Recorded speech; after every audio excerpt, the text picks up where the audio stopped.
Ladies and gentlemen, my name is The Ref, and I am here with some news. Some bittersweet news, that is. WMXW is officially coming to an end. Now, typically, I would, run one of these little segments as The Ref, and I'd be in character, but as you can see, mostly, this is how it was in most of these promos. Anyways, I'm going to do this one as my real self, Jeremy. I'm going to break a little bit of kayfabe to start. Don't worry, the individual characters themselves will have their own goodbyes, but I just kind of want to run through a little bit of the personal part that I have in WMXW and NEW, and just a little bit of a history of WMXW being that one of the original founding members, and just the location and stuff that we all filmed at. So, to break kayfabe a little bit, I'm sure a lot of you picked up on it. It shouldn't be that hard, but maybe some of you haven't. I was also El Jabo, El Lovo, and JT, Merc and Demon. Occasionally, I also, if you paid close attention to WMXW, was the Faceless one. He wasn't my creation, but because of the storyline, I ended up playing him. Now, as I said, WMXW is officially coming to an end. Unofficially, we more or less ended in 2021. We tried to come back for a couple episodes post all the COVID bullshit that was going on, but we never really got anywhere with it. Just between work and life and just trying to film for NEW, we didn't really have any time. We couldn't really get back to getting the entire roster together, and it was kind of difficult and pointless to film with only 3 people. So, of course, as you know from watching NEW and the channel that we're currently broadcasting this on, some of the roster still lives on in NEW. For previous seasons, we had, of course, myself as the ref. We had El Jabo, El Lovo, JT. We had Zero, the Derek. Mr. Ward showed up before. Power Surge, of course, fan favorite, champion for a long time. But there are other members of the roster that I'll get to in a little bit here that didn't show up on an NEW show. Maybe they've showed up on a crossover show, but not mainly on NEW. Now, of course, as you see here, I'm broadcasting from my office, legitimately my home office where I game and everything from. And that is because I'm not able to make it to NEW. Both, as you'll see from the day of filming, the weather was a bit snowy, and just not really wanting to travel and stuff anymore. I'll get to that at the end. There's a bit more to that. But, it was nice that here at the final episode of NEW, not rather NEW, but the final episode of WMXW was graciously hosted in the ring at NEW. So it was really nice to do a send-off there and have, what was always a true backyard federation end in the ring. So origins, do a little bit of history here on this. WMXW kind of happened by accident. So the originals of us, the OGs, there was Ram, Ryan, Power Surge, Tim, Derek as Zero, and the Derek. That's now known that he's both of those people. Myself as the ref and JT, and then another friend of ours from high school, Kevin. We all got together, and we're all into watching WWE, and we decided, screw it. We had some soccer flags, like the orange flags they have for in the corners of the soccer field. We had some of those, and we decided to tie some nylon rope to it and throw some blankets on the ground. And we just wanted, let's just wrestle. This is cool. We were always hanging out down at my grandparents', which is where the WMXW arena was, and doing things like Xbox and PlayStation, gun games and whatnot. And we decided, hey, let's start wrestling. So we randomly put all that stuff up, decided to wrestle, and my pap, the original general manager, he pulled out a old school VHS camera and was like, hey, let's film this. And that was the day it was born. The old school WMXW, which again, we started in 2006 and ran to 2008, and that was our freshman and sophomore year of high school. We just film there in the backyard. Eventually we had some softer padding, but in the early days it was flexible turnbuckles, ropes you couldn't bounce off of, and blankets and carpets on the ground. But when we came back in 2015, we decided to put in nicer wood turnbuckles, had some paracord ropes. Again, you couldn't really bounce off of it, but it's the yard, you pretend. And we started getting carpets and mats, and actually had a really nice ring there for a while. We ended up meeting GBXN, which is where a lot of the guys that are part of the original NEW crew, where we met them. Just all sorts of politicking in that. But we eventually all decided maybe it was best that we all went our own ways, and that way was the same direction, and it became NEW. So, it's been an evolution of older feds that have gotten together and created something new, and, to see how successful this channel is now. Towards the end, hello, Nala. I am busy filming. Do you mind? Thank you. No, you need to go. All right. Anyways, towards the end of things, the WMXW channel started picking up. We started grabbing viewers from NEW, and lifetime viewers from WMXW went over to NEW, and it was a nice exchange of views. It was tough though, trying to run 2 individual shows and then having release dates where like WMXW would film one weekend and we'd release the next weekend, whereas NEW, it's pretty well established and known, especially if you pay attention to the videos. Stuff may be filmed like 6 months in advance before it comes out. So it was really hard to try to keep storylines consistent.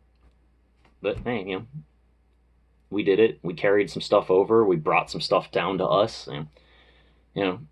And speaking of changing of things, a lot has changed. If you go back and watch some of the throwback episodes, which back in the very early days, we kind of more or less did like a role play thing of we were pretending to be the WWE guys.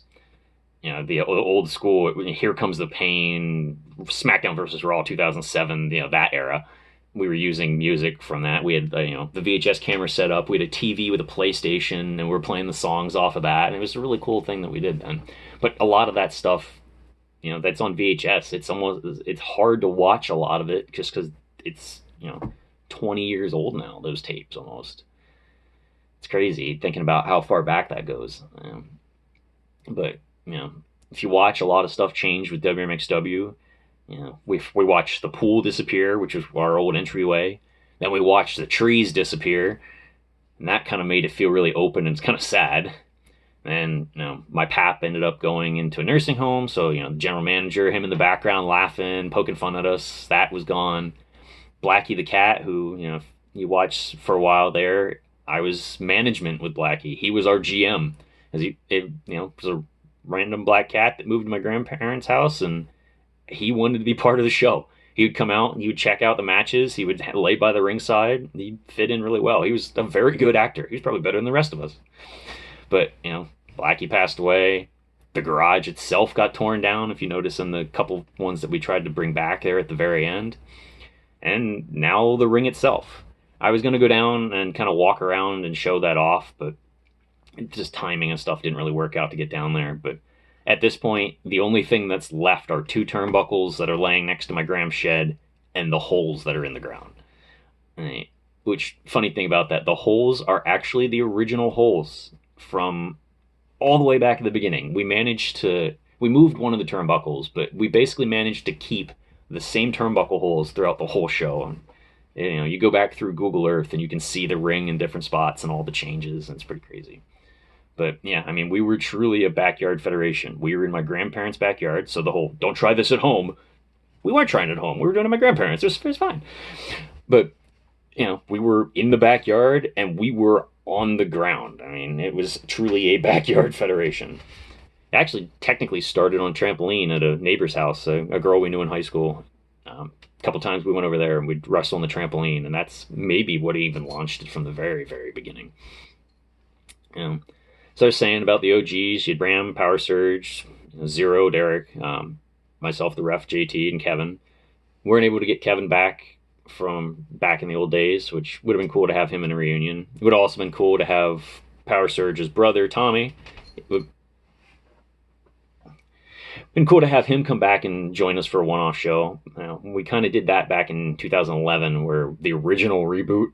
So it was like 2006 to 2008. We had a reboot for like one show in 2011, and then we officially had brought it back in 2015, and that's where the golden era run was. The logo change and all that. But the roster wasn't just the 3 or 4 of us that you ended up seeing in the end days. At one point, there was a lot of people. We had a couple friends from high school that showed up for a couple shows. Obviously, I said Tommy. We had Krebs there. And then we had our secondary characters. I played, as I said, Jabbo, Lovo. There was Power Surge. He had guns and El Bandito, which the whole Jabbo family. There was his ex Ash. There was his stepsister Sam.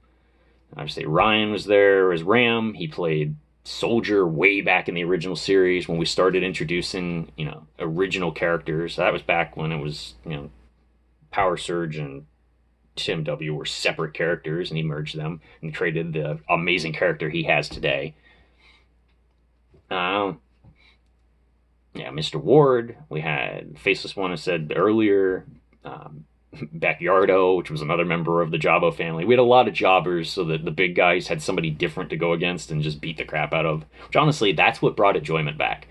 When I recreated, or when I introduced the character of El Jabbo, it was as a joke, and in the end, it ended up making it fun again, just because I was able to get tossed around and just goof off and not have to be a serious character. It carried over in NEW. It became a fan favorite in Germany, I believe. I had a lot of fun with it because I could toss myself around in the ring, but there wasn't much to the character other than being a jobber. So, we tried doing some storyline stuff, obviously. You remember seeing with Rosa and everything. But, WMXW had some really good, crazy, long-running stories. Some of the stories imitated life, unfortunately, and there's all sorts of dark backstories that may or may not eventually be told if Power Surge does a podcast or his own thing. Those are stories I'll leave to him. But yeah, WMXW. It's a hell of a run. It's still somewhat alive in NEW, which I foresee that running for a little bit more. Hopefully a bunch of the people that have been involved end up going further or something. It'd be great if Power Surge is able to make it into indie scene professional. I mean, a lot of the guys involved, that they were really into wrestling and they wanted to go pro in some fashion. Me, I enjoyed it. It was a hobby. It started to feel a little bit like unpaid work. I think that's kind of where this next little segment comes in. But it was fun. It was fun while it lasted. It's sad to see it go. It was a large part of our life. It was a major part of our life, But sadly, it's over. And additionally to that, this will this will make one of my fans a little sad. Servidor, I'm gonna shout you out. You've been a longtime fan of the ref. Sometimes comments are creepy, but hey, I appreciate it. I'm going to announce my official retirement from Backyard Wrestling. No, this isn't a work or where I'm going to come back or something. By actual filming day, I retired sometime back in like September. There's a bunch of personal stuff I don't want to talk about, but when it comes down to it, I didn't have my heart in it anymore. I didn't feel like I was producing the product that I should be. I kind of felt like I was letting people down while, other stuff. But, I've gotten to be the baby face of WMXW. I've gotten to be the manager of WMXW. As, JT, I've got to be a demonic heel. As the ref in NEW, I've got to be the on-screen owner. I've been a face. I've had a lot of fun being heel. We never thought the ref would be able to go heel, and then we did that Redux thing back in NEW and GBXN, and I flipped to a heel and was like, holy crap, this is awesome. It was a great spin of things. But, what it comes down to is those of us from WMXW that are still in NEW, it's a good family. You know, you're part of it, loyal to it. It's a very hardworking group of people. They're a talented group of people. They kick ass, and I hope that they're able to, you know, keep the show going as long as possible, keep growing it. And I know they're busting their asses to keep it going. So, I guess for one last time, as the ref, you know, long running referee outside of WMXW and NEW, but in ring for us, yeah, as the heel that I became, step into my office, you're fired. It's a lot of fun doing that. Yeah. The family, again, El Jabo will have his own little goodbye. El Lovo. And one of the dark outlets that JT ended up becoming, he'll have his own goodbye as well. There's a lot to go on to, you know. It was a lot of roster that was being done by a few amount of people, but it was a blast while we did it. It's sad to see it go. As always, thank you for tuning in. Like, subscribe to NEW, of course. I don't know what's going to happen with the NEW channel. The videos will stay up, but I don't know if I'm going to end up, because it's actually my personal YouTube. It's always been my personal YouTube. We just happen to end up using it for WMXW and branding it to that. I don't know if I'll ever make my own videos or anything on that channel, but all of the videos that are there, they will stay up. They will be forever able to watch. I know when, like, other feds have officially gone out of business or the guys went pro or whatever, they're like, oh, we got to hide all that stuff. I'm not going to hide any of it. It's there. You know, it's a big part of our lives. We enjoy seeing it. It's always cool to go back and watch it. Hopefully there's not too many videos that have been blocked for copyright issues, because we use whatever music we want. We never monetized. You know. But enjoy.